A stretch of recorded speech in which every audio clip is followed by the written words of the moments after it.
नमस्कार मित्रों,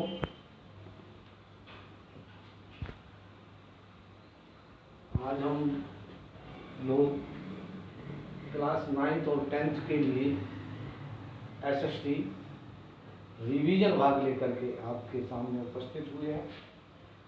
रिवीजन में कोई लेसन नेम नहीं है, कोई चैप्टर या थीम नहीं है, केवल जर्नल रिवीजन है और वो भी main theme of Indian political map. उसके साथ ही साथ हम लोग आज अपने देश भारत की स्थिति, आकृति, उसके पड़ोसी देश, भौगोलिक स्थिति, इन तमाम चीज़ों के बारे में जानकारी हासिल करेंगे इस रिवीजन वीडियो के माध्यम से। तो सबसे पहले हम भारत को लोकेट करके देखते हैं कि हमारा इंडिया संसार में है कहाँ। सपोज दैट ये हमारी पृथ्वी है, थोड़ा बड़ा बना लो इसको। ये हमारी पृथ्वी है। पृथ्वी के ये एक इमेजिन लाइन पृथ्वी के बीचों बीच से जाने वाली रेखा मेडिटेरियन लाइन या 0 डिग्री अक्षांश रेखा, अक्षांश रेखाएं हो या देशांतर रेखाएं हो, ये सब काल्पनिक होती हैं, वास्तव में होती नहीं है। इन्हें इमेजिनरी लाइन भी कहते हैं। तो ये हमारी मेडिटेरियन लाइन है। मेडिटेरियन लाइन पृथ्वी को 2 भागों में बांटती है। नॉर्थ, इसके ऊपर का हिस्सा नॉर्थ कहलाता है, इसके नीचे का हिस्सा साउथ कहलाता है। जैसा कि हम लोग जानते हैं, मानचित्र पर ऊपर की ओर साउथ नॉर्थ होता है, नीचे साउथ होता है, दाएं हाथ की ओर वेस्ट होता है और बाएं हाथ की ओर ईस्ट होता है। ये डायरेक्शन होते हैं मानचित्र को इंगित करने के लिए। तो ये मेडिटेरियन रेखा है, ये भूमध्य रेखा भी है, ये 0 अंश अक्षांश रेखा भी कहलाती है और ये काल्पनिक रेखा है, अर्थात ये वास्तव में पृथ्वी पर न तो खींची गई है न कोई रेखा, कल्पना कर ली है, क्योंकि हमने लोकेशन ज्ञात करने के लिए। तो इस जो मेडिटेरियन रेखा, इसका मेडिटेरियन रेखा भी है, इसका नाम भूमध्य रेखा भी है, इसका नाम विषुवत रेखा भी है और इसका नाम 0 अंश अक्षांश रेखा भी है। अब इससे इधर की ओर हम उत्तर की ओर चलते हैं तो ये आपकी लगभग इस तरीके की यह समानांतर रेखाएं जो खींची जा रही हैं, इनकी संख्या 90 होती है और इसके नीचे की ओर जो रेखा ये 0 है और इसके ये इस तरफ जो रेखाएं खींची जा रही हैं ये सब समांतर रेखाएं होती हैं। ये इस तरीके से ये रेखाएं जो खींची गई हैं ग्लोब पर 90 इनकी संख्या होती है। अगर आपसे पूछा जाए कि टोटल नंबर ऑफ लेटीट्यूड अर्थात अक्षांश रेखाओं की संख्या कितनी है, तो 90 + 90 + 1 = 181। ये टोटल रेखाएं हो गई, अक्षांश रेखाएं। सवाल आता है, अब आप समझ गए कि ये मेडिटेरियन जो 0 रेखा है और 90 इधर है, 90 इधर है, ये अक्षांश रेखाएं कहलाती हैं और ये समानांतर रेखाएं हैं। ठीक है। इसी प्रकार जो है ये हमारा ये एक रेखा है, ये 0 अंश देशांतर रेखा है, ये 0 अंश रेखांतर रेखा है। इसके इस तरफ इस तरीके से ये रेखाएं ये खींची जाती हैं ग्लोब के ऊपर। इनकी संख्या 360 होती है इन रेखाओं की और इस तरीके से आपने ग्लोब पृथ्वी पर बना के देख लिया। ये मॉडल ऑफ द अर्थ है। ठीक है। तो ये 0 अंश देशांतर रेखा हो गई, ये हमारा ग्लोब बन के तैयार हो गया। ये मान लीजिए ग्लोब है, पृथ्वी का मॉडल है और ये हमने अक्षांश और देशांतर रेखाएं बता दी आपको, इस तरीके से होता।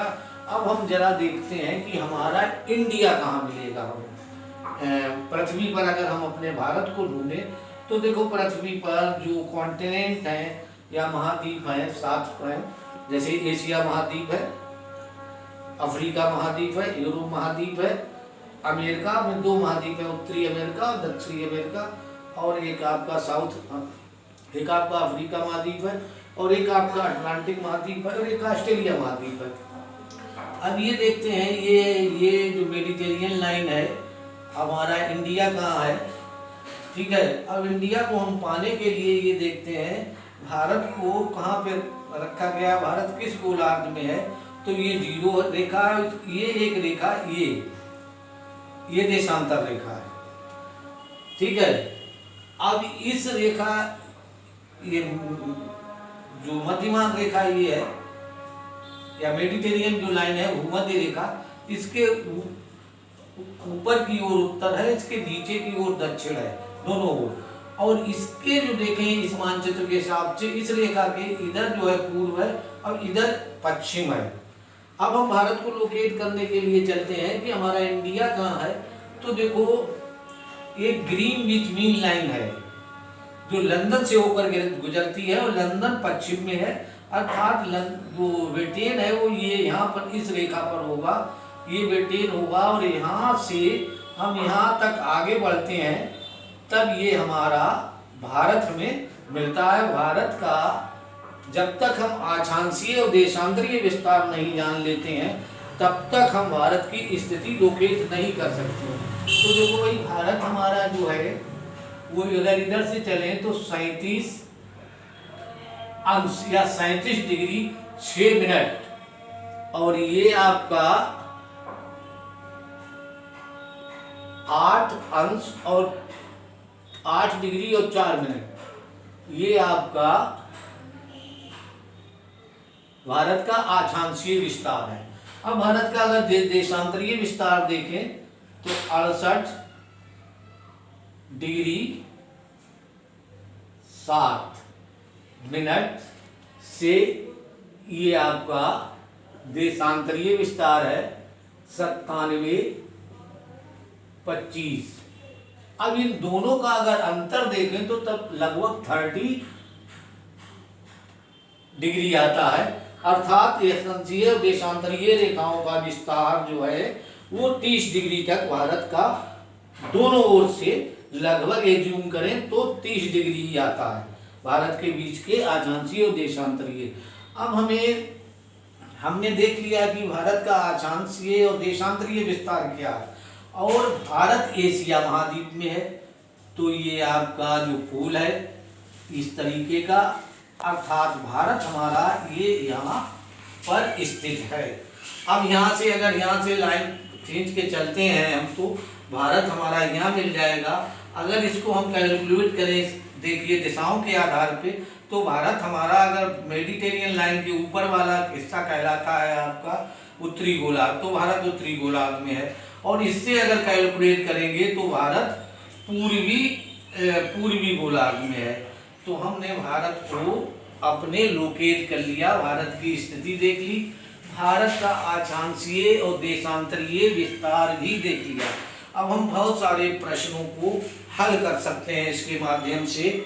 देखिए, ये भारत का आछांसीय विस्तार है। आछांसीय विस्तार कितना है, देखिए 8 डिग्री 4 मिनट से 37 डिग्री 6 मिनट।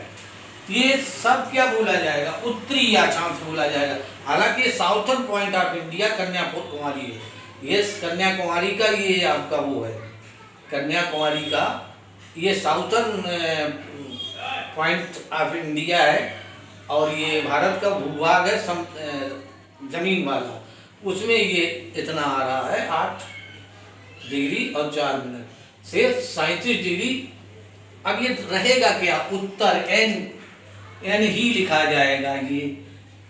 हालांकि ये दक्षिण है, दक्षिणतम बिंदु है भारत का, ये उत्तर, ये सबसे उत्तर का बिंदु है, ये अक्षांश है भारत का, ठीक है। तो इनका अगर बीच का अंतर निकाला जाए तो आपका 30 डिग्री आता है, ठीक।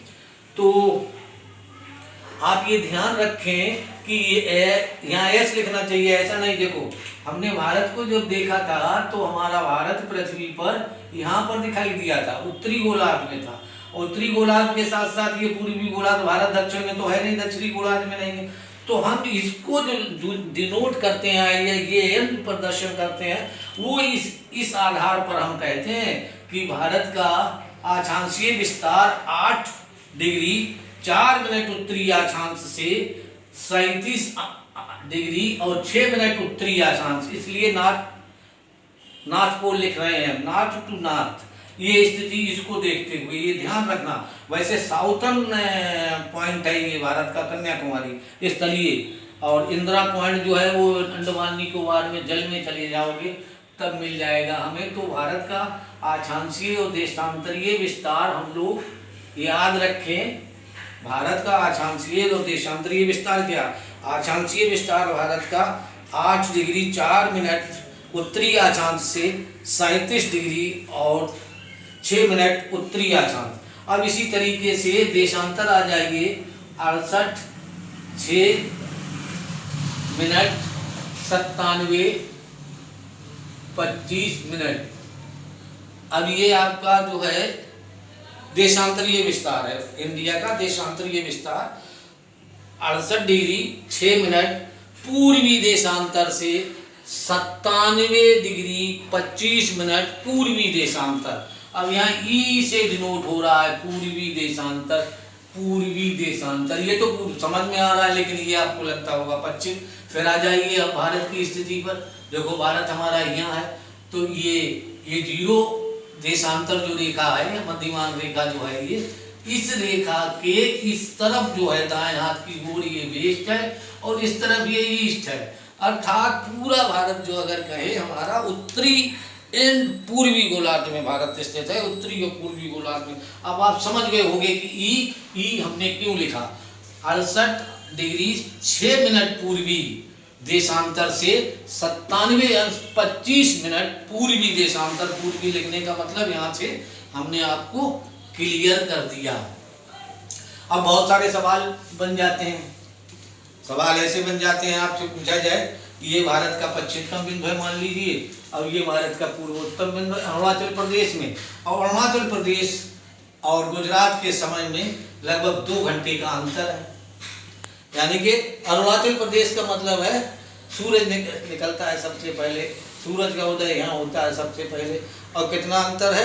लगभग 2 घंटे पहले यहाँ सूरज निकलता है और यहाँ 2 घंटे बाद में सूरज निकलता है। इसका कारण क्या है? तो देखो भाई, अक्षांशीय देशांतरीय 97 25 माइनस 68 6, अगर इसको निकालें तो लगभग ये 30 डिग्री आता है।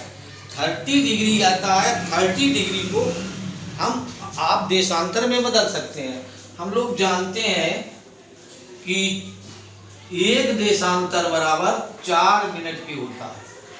एक देशांतर बराबर 4 मिनट होता है, तो 30 देशांतर बराबर इंटू 4 बराबर 120 मिनट हो गया। अब 120 मिनट को अगर हम 60 से भाग दें, क्योंकि घंटा बनाना है, तो 2 आवर्स हमारा उत्तर आ जाएगा। इस प्रकार इस सवाल को हम हल कर सकते हैं। ठीक है, ये आपकी समझ में आ गया होगा।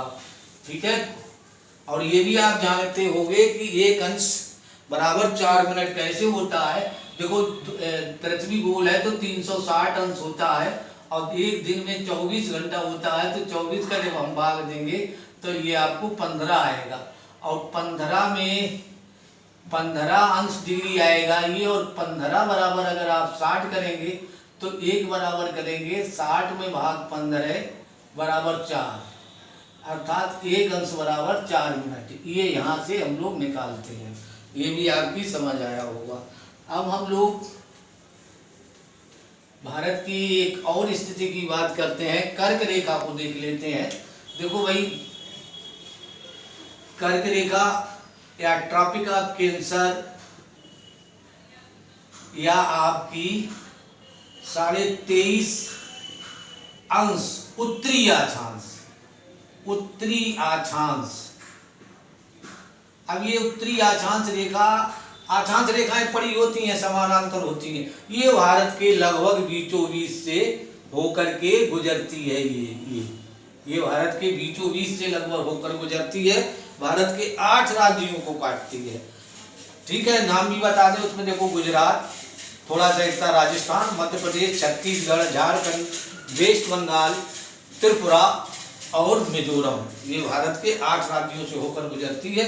इसके प्रभाव भी बहुत सारे होते हैं। इसके ऊपर की ओर जैसे बढ़ते चले जाओगे तो तापमान कम होता चला जाएगा, नीचे की ओर जाओगे विषुवत रेखा के करीब पहुंचोगे तो तापमान बढ़ता जाएगा। ये इसका कर्क रेखा का हिसाब हो गया। कर्क रेखा ट्रॉपिक ऑफ कैंसर 23.5 अंश, उत्तरी अक्षांश रेखा, एक ही नाम है इसका। ये भारत के 8 राज्यों से होकर गुजरती है। नंबर 1 गुजरात, राजस्थान, मध्य प्रदेश, छत्तीसगढ़, झारखंड, वेस्ट बंगाल, त्रिपुरा और मिजोरम, ये भारत के 8 राज्यों से होकर कर्क रेखा आपकी गुजरती है। अब आपका मान आती है, एक रेखा आती है भारत में 82.5 अंश, पूर्वी देशांतर रेखा, देशांतर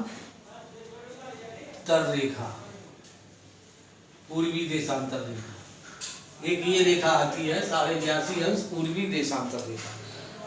इस रेखा पर भारत का मानक समय बनाया गया है।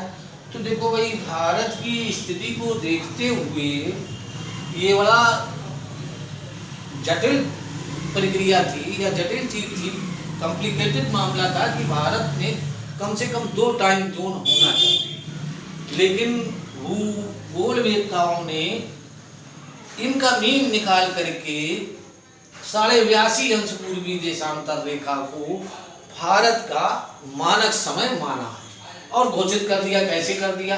तो देखो भाई, 68, 6 और 97, 25 मिनट को इन्होंने जोड़ा और ये लगभग इन्होंने 165 कर लिया, अंश हो गया। और 165 को डिवाइड करोगे तो 82.5 आ जाएगा। इन्होंने इसका मध्य पॉइंट निकाल लिया और एनसीईआरटी की पुस्तकों में ये बात दिखाई पड़ती है।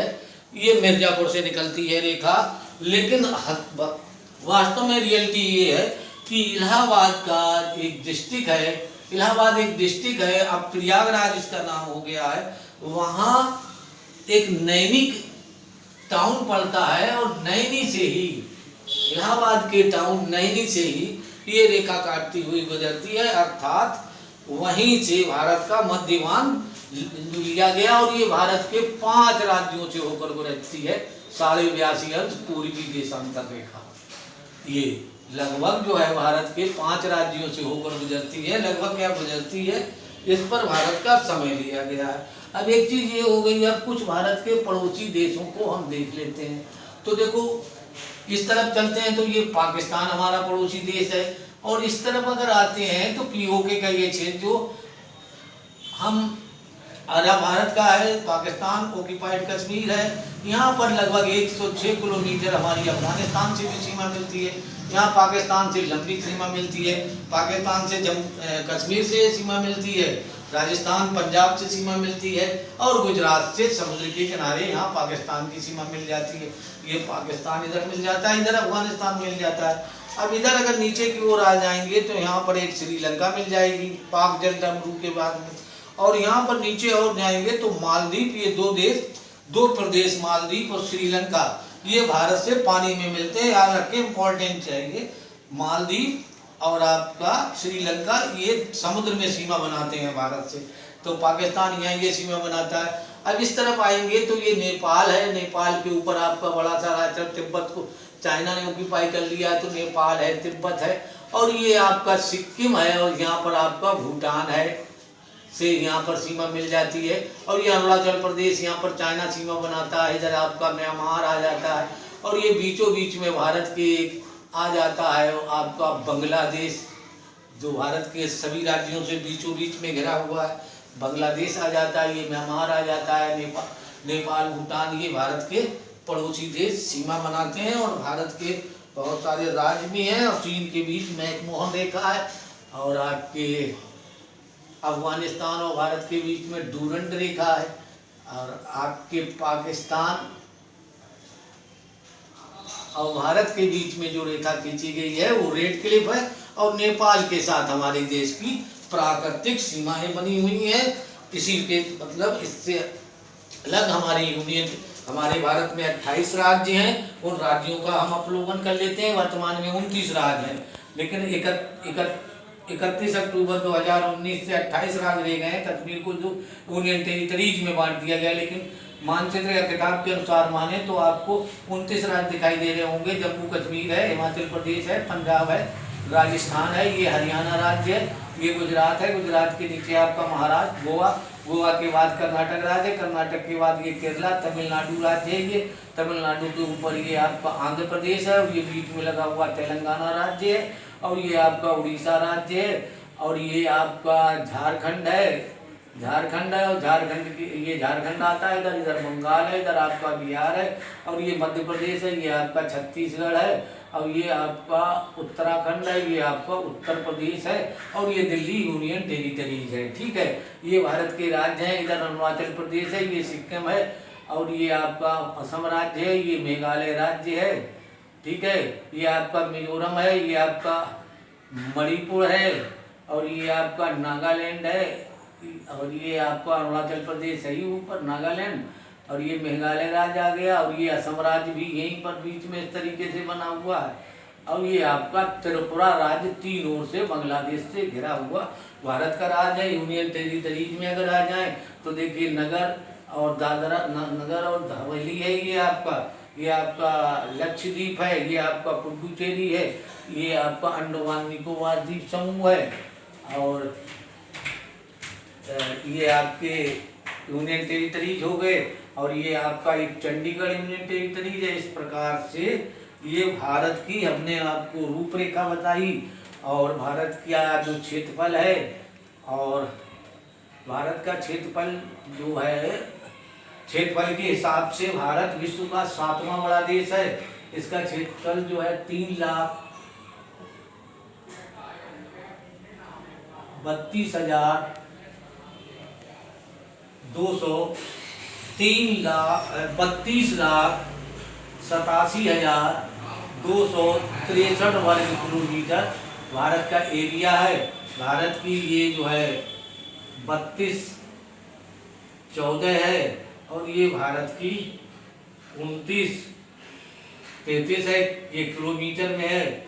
ये भारत का क्षेत्रफल है। 7वां बड़ा राज्य भारत क्षेत्रफल की दृष्टि से संसार का 7वां बड़ा राज्य है, और आपका जनसंख्या की दृष्टि से भारत विश्व का दूसरा बड़ा देश है।